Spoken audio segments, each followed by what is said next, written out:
დილამშვიდობისა ტრეიდერებო დღეს სამშაბათია გუშინ როგორც მოგახსენეთ ევრო მცირედით გაუფასურდა საერთაშორისო სავალუტო ბაზარზე და დღეს აზიურ სესიაზე განაგრძო სწორედ იგივე ტენდენცია პატერნის ორი ჩამოყალიბდა როგორც მოგახსენეთ დღეისათვის სავარაუდოდ ეს ტენდენცია აღარ გაგრძელდება ვნახოთ როგორ გავითარდება მოვლენები გუშინ ცნობილი გახდა გერმანიის ბიზნეს კლიმატი რომელიც თითქმის არ შეცვლილა და პირიქით პროგნოზირებულზე ცოტა მეტიც კი გამოვიდა, რაც საკმაოდ დადებითია და დადებითად აისახა ასევე ევროს ტრენდზე. ასევე დილით აზიურ სესიაზე ცნობილი გახდა ახალი ზელანდიის სავაჭრო ბალანსი, რომელიც მნიშვნელოვნად შემცირდა და სავარაუდოდ გარკვეულ უარყოფით განწყობას გამოიწვევს ახალზელანდიურ დოლარზე. ასევე დღეს ცნობილი გახდება ამერიკიდან მოხმარებლების განწყობა, რომელიც საკმაოდ მნიშვნელოვანი მაკროეკონომიკური ინდექსია და გარკვეულ გავლენას მოახდენს დოლარის ტრენდზე.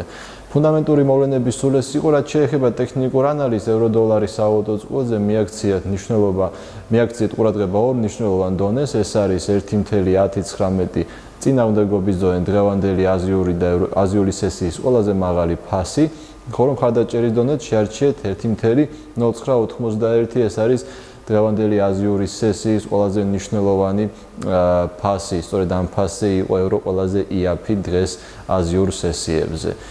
მიაქციეთ ამ ორ ფასს ყურადღება და მათი გარღვევის შემთხვევაში ივაჭრეთ იგივე მიმართულებით. ცნობისთვის პატერნი სოლი ამოიწურა, ამიტომ ნუ გამიყვებით ამ ტენდენციას. გისურვებთ წარმატებულ ვაჭრობას, ხვალამდე.